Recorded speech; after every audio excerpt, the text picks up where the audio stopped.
여러분 안녕하세요. 요즘 국제방산이나 조선 뉴스를 보다 보면 조용히 반복되는 장면이 하나 있습니다. 한국과 다시 손잡겠다. 한국 방식으로 가겠다. 이런 이야기들이에요. 최근에 남미의 해양 국가인 페루에서 나온 소식도 그렇습니다. HD현대중공업이 페루 국영 심화조선소와 함께 다목적 호위함, 원해경비함, 상륙지원함 등 총 4척의 함정을 공동으로 건조하기 시작했다는 뉴스가 나왔어요. 금액만 보면 약 6,400억 원 규모입니다. 큰돈이죠. 그런데 이 사업의 진짜 의미는 얼마짜리 계약이냐가 아니라 어떤 방식의 계약이냐에 있습니다. 오늘은 이 이야기를 함께 살펴보려고 합니다. 페루가 왜 한국을 선택했는지, 그리고 한국이 세계 방산 시장에서 주목받는 진짜 이유가 뭔지 찬찬히 짚어보겠습니다. 먼저 이번 계약 내용부터 정리해드릴게요. HD현대중공업은 페루 국영 심화조선소와 함께 함정 4척을 만들기로 했습니다. 다목적 호위함, 원해경비함, 상륙지원함인데요. 이 배들은 해양 감시는 물론이고 재난 대응, 상륙작전까지 한 번에 할 수 있는 다목적 함정들이에요. 계약 규모는 약 6,400억 원입니다. 페루 해군은 2026년부터 이 함정들을 순차적으로 받아서 실제 작전에 투입할 계획이라고 합니다. 그런데 여기서 중요한 점이 있어요. 이번 계약은 단순히 한국이 배를 만들어서 페루한테 파는 방식이 아니라는 겁니다. 설계와 핵심 블록 그리고 전투체계를 통합하는 건 한국이 맞습니다. 그런데 최종 조립과 인도는 페루의 심화조선소에서 이루어져요. 다시 말하면 한국이 만들고 페루가 함께 키우는 구조라는 겁니다. 페루 정부는 이 사업을 두고 조선업 역사에서 중요한 이정표라고 평가했습니다. 그만큼 의미가 크다는 거죠. 그럼 여기서 질문이 하나 생깁니다. 왜 페루는 배만 사오면 되는데 굳이 한국과 공동으로 건조하는 방식을 택했을까요? 세계 여러 나라들이 군함을 수출합니다. 미국도 팔고 유럽 국가들도 팔아요. 그런데 대부분의 방식은 비슷합니다.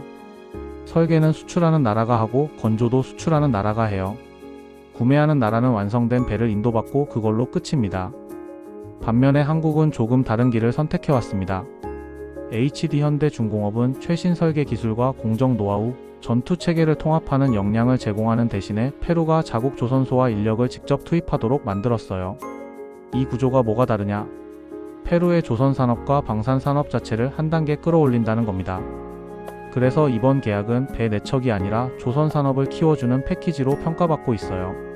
이 방식은 한국한테도 이득입니다.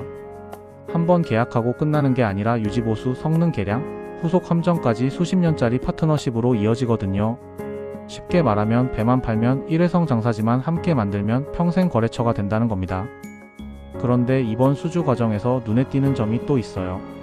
기업 혼자서 움직이지 않았다는 사실입니다. 방위사업청, 외교부, 국방부 등 한국 정부 기관들이 수주 단계부터 함께 뛰었습니다. 이른바 팀 코리아 구조라고 하는데요. 기업과 정부가 한 팀이 되어서 움직인다는 겁니다. 해외에서 한국산 무기를 도입하는 나라들이 공통적으로 하는 이야기가 있어요. 한국은 계약만 하고 사라지지 않는다. 군과 정부, 기업이 함께 움직인다는 거예요.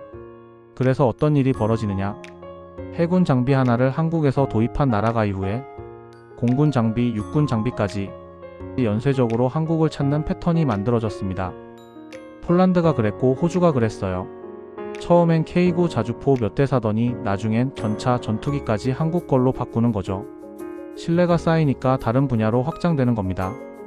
페루도 마찬가지입니다. 함정 계약으로 시작했는데 이제 더 민감한 분야로 넘어가고 있어요. 그런데 여기서 한 가지 더 생각해 볼 점이 있습니다. 페루는 여기서 멈추지 않았어요. 이번엔 잠수함 이야기로 넘어갑니다. HD현대중공업은 페루 해군과 함께 차세대 잠수함을 공동으로 개발하고 건조하겠다는 의향서를 체결했습니다. 영어로 LOI라고 하는데요. 이건 이미 APEC 정상회의에서 양해각서를 맺고 방산 전시회에서 협력각서를 거친 사실상 본계약 직전 단계예요. 잠수함은 함정보다 훨씬 민감한 영역입니다. 국가 안보의 핵심이거든요. 그래서 기술 이전에 극도로 보수적이에요. 공동 개발 사례 자체가 세계적으로 드뭅니다. 그럼에도 불구하고 페루는 한국과 함께 설계부터 건조까지 가는 길을 선택했어요. 울산 조선소에서 기본 설계와 상세 설계를 공동으로 진행하고 이후에 현지 건조 비중을 단계적으로 늘려가는 방식입니다. 남미에서 이런 방식의 잠수함 공동 개발은 거의 전례가 없습니다. 그만큼 한국에 대한 신뢰가 크다는 거죠. 그럼 여기서 또 궁금한 게 생깁니다. 한국은 도대체 어떻게 이런 신뢰를 쌓았을까요? 이번 프로젝트의 마지막 퍼즐은 사람입니다. HD현대중공업은 울산대학교와 함께 페루, 시마조선소의 기술 인력을 초청해서 조선해양공학 교육을 진행하고 있어요. 단순한 연수가 아닙니다. 설계 기술과 생산 기술을 체계적으로 이전하는 과정이에요. 페루 기술자들이 한국에 와서 직접 배우고 돌아가서 자기 나라 조선소에 적용하는 겁니다. 또한 페루 현지 기자재 업체들과 협력해서 선체나 배관, 전기 시스템 일부를 현지에서 조달하는 구조로 바꾸고 있습니다. 이게 페루 입장에서 뭘 의미하느냐? 한국산 배를 사는 나라에서 한국과 함께 만드는 나라로 위상이 바뀐다는 겁니다. 살다 보니까 느끼는 건데요. 요즘 세계가 한국을 보는 눈이 달라지고 있어요. 예전에는 한국 제품 싸고 좋네였다면 이제는 한국과 함께하면 우리도 성장할 수 있네로 바뀌고 있습니다. 그리고 한국은 이 구조를 페루뿐만 아니라 필리핀, 사우디, 심지어 미국까지 글로벌 거점 전략으로 넓히려고 하고 있어요. 필리핀과는 프리기탐을 수출하고 있고요. 이집트와는 K9 자주포를 현지에서 생산하는 사업을 진행 중입니다. 미국에는 K9 생산 라인을 구축을 제안하고 있고요. 이게 무슨 의미냐? 한국이 단순히 무기를 파는 나라가 아니라 파트너 국가의 방산 생태계를 함께 키우는 나라로 자리매김하고 있다는 겁니다. 전문가들은 이렇게 말합니다. 한국의 경쟁력은 빠른 납기와 가격 대비 성능도 있지만 진짜 차별점은 함께 성장하는 구조를 만든다는 점이라고요. 그래서 한번 한국과 계약한 나라들이 계속 한국을 찾는 겁니다. 신뢰가 쌓이니까요. 자, 여기까지 페루와 한국의 방산 협력 이야기를 살펴봤습니다. 정리하면 이렇습니다. HD현대중공업은 페루와 함정 내척 6,400억 원 규모의 계약을 맺었어요. 그런데 이건 단순한 수출이 아니라 공동 건조 방식입니다. 한국은 설계와 핵심 기술을 제공하고 페루는 자국 조선소에서 조립하는 구조예요. 이 과정에서 페루의 조선 산업 자체가 성장하게 됩니다. 게다가 정부와 기업이 함께 움직이는 팀 코리아 방식으로 신뢰를 쌓았고요. 그래서 함정 다음엔 잠수함까지 공동 개발하는 단계로 넘어갔습니다.